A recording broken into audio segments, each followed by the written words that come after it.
Número 4. La ley de la navegación. Cualquiera puede gobernar un barco, pero se necesita que un líder planee la ruta. En 1911, dos grupos de exploradores emprendieron una misión increíble. Aunque usaron estrategias y rutas diferentes, los líderes de los equipos tenían la misma meta: ser los primeros en la historia en llegar al Polo Sur. La historia de estos grupos son ilustraciones claras de la ley de la navegación. Uno de los grupos fue dirigido por el explorador noruego Roald Amundsen. Antes de la salida de su equipo, Amundsen había planeado su viaje con mucho esmero.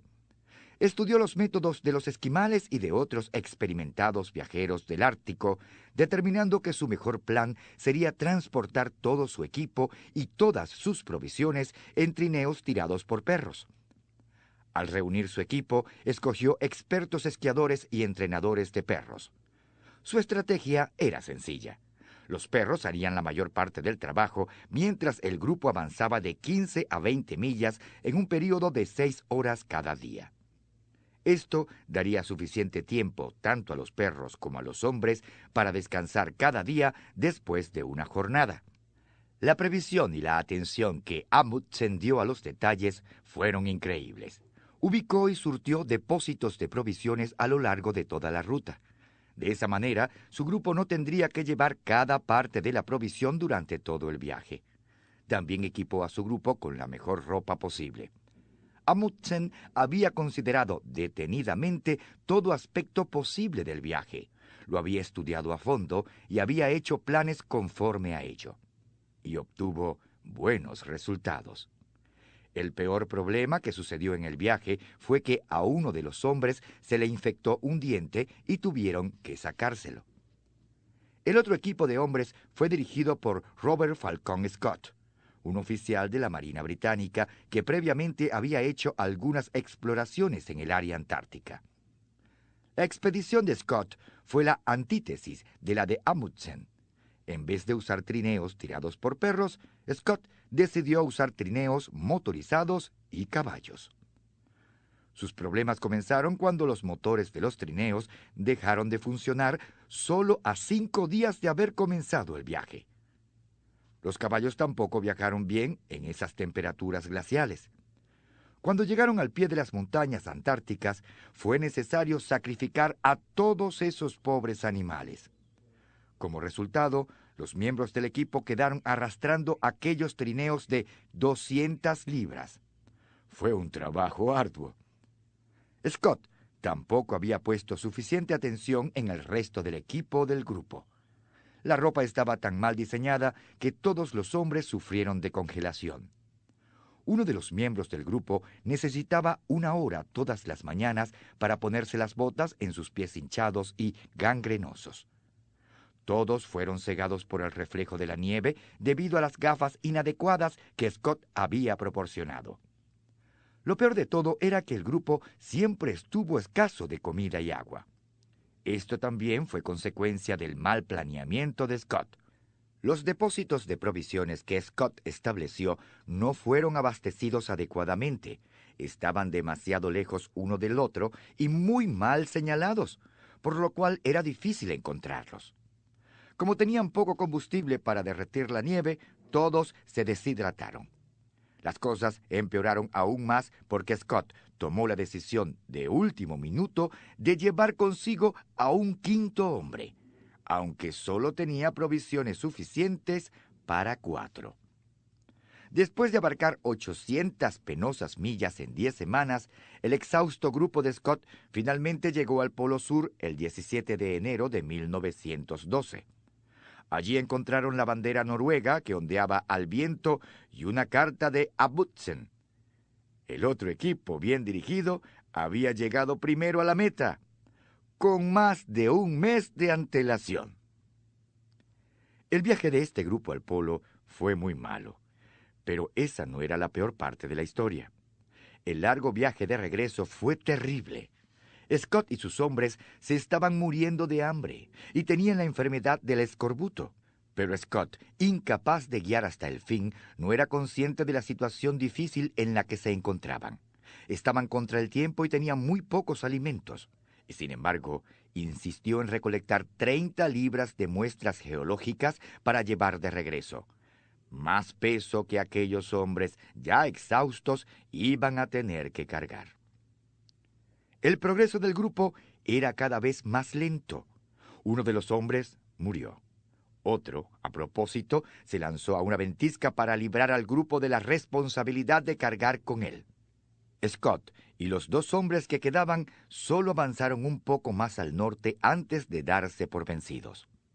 El viaje de regreso ya había tomado 2 meses y aún faltaban 150 millas para llegar al campamento base.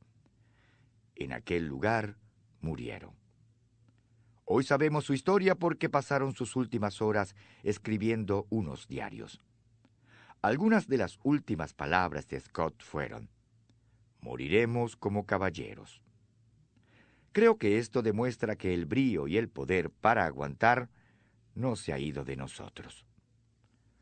Robert Falcon Scott tenía valor, pero no tenía liderazgo.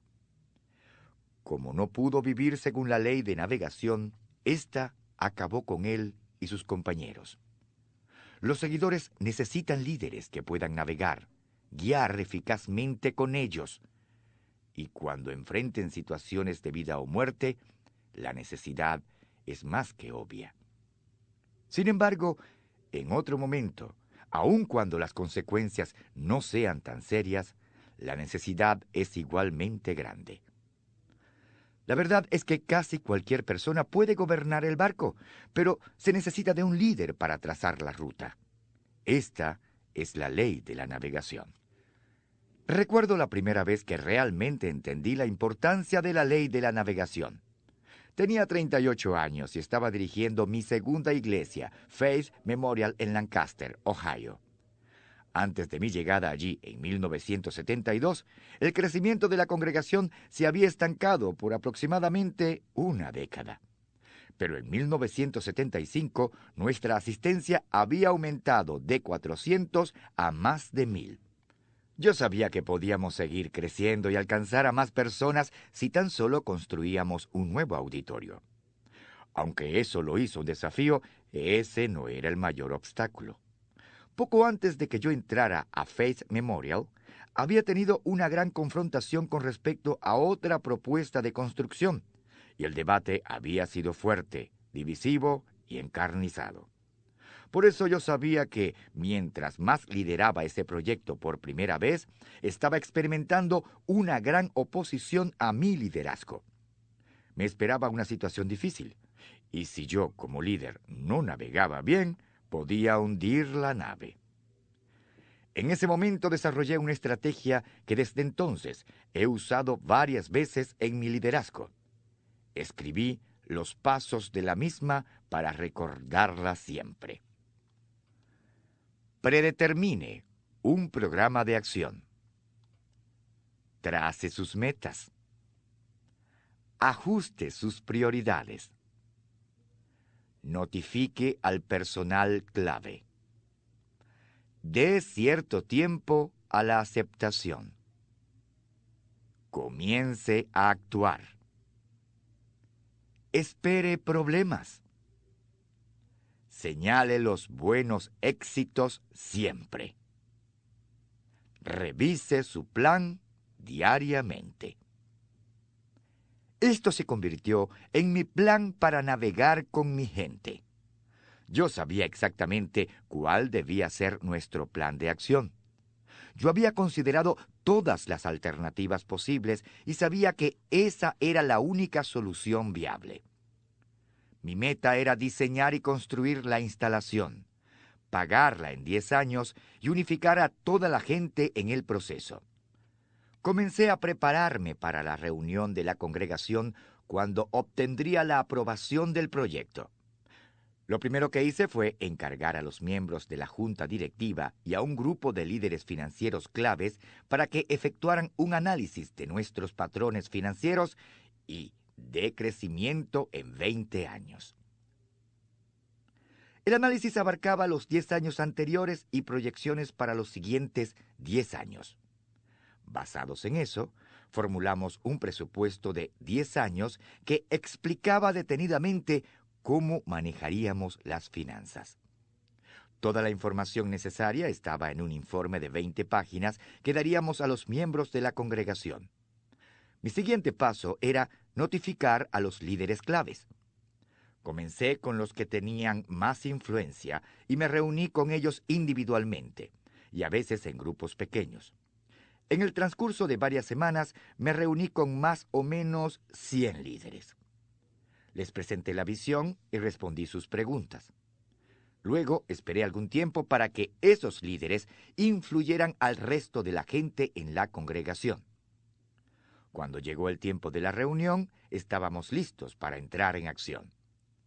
Tomó varias horas presentar el proyecto a ellos. Distribuí el informe de 20 páginas que contenía los planos del edificio, el análisis financiero y los presupuestos.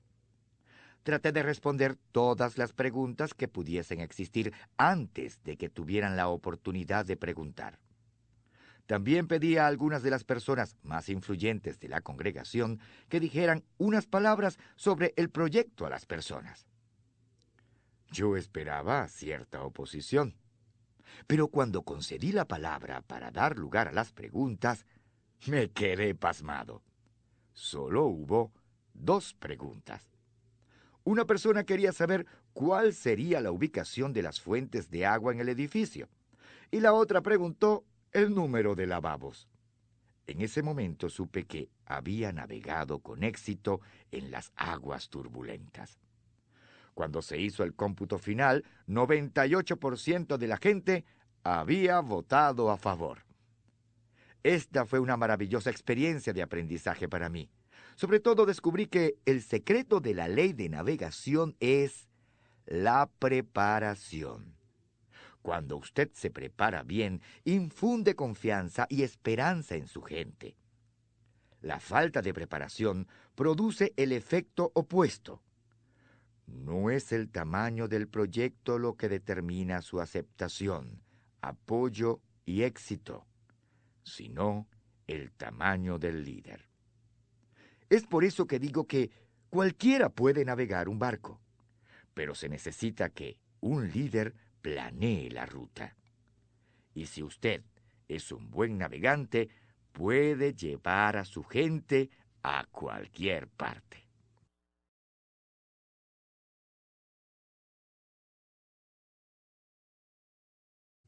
Al reunir su equipo, escogió expertos esquiadores y entrenadores de perros. Su estrategia era sencilla. Los perros harían la mayor parte del trabajo mientras el grupo avanzaba de 15 a 20 millas en un período de 6 horas cada día. Esto daría suficiente tiempo tanto a los perros como a los hombres para descansar cada día después de una jornada. La previsión y la atención que Amundsen dio a los detalles son claras de la ley de la navegación. Uno de los grupos fue dirigido por el explorador noruego Roald Amundsen. Antes de la salida de su equipo, Amundsen había planeado su viaje con mucho esmero. Estudió los métodos de los esquimales y de otros experimentados viajeros del Ártico, determinando que su mejor plan sería transportar todo su equipo y todas sus provisiones en trineos tirados por perros. Fueron increíbles. Ubicó y surtió depósitos de provisiones a lo largo de toda la ruta. De esa manera, su grupo no tendría que llevar cada parte de la provisión durante todo el viaje. También equipó a su grupo con la mejor ropa posible. Amundsen había considerado detenidamente todo aspecto posible del viaje. Lo había estudiado a fondo y había hecho planes conforme a ello. Y obtuvo buenos resultados. Número 4. La ley de la navegación. Cualquiera puede gobernar un barco, pero se necesita que un líder planee la ruta. En 1911, 2 grupos de exploradores emprendieron una misión increíble. Aunque usaron estrategias y rutas diferentes, los líderes de los equipos tenían la misma meta: ser los primeros en la historia en llegar al Polo Sur. La historia de estos grupos son ilustraciones. El peor problema que sucedió en el viaje fue que a uno de los hombres se le infectó un diente y tuvieron que sacárselo. El otro equipo de hombres fue dirigido por Robert Falcon Scott, un oficial de la Marina Británica que previamente había hecho algunas exploraciones en el área antártica. La expedición de Scott fue la antítesis de la de Amundsen. En vez de usar trineos tirados por perros, Scott decidió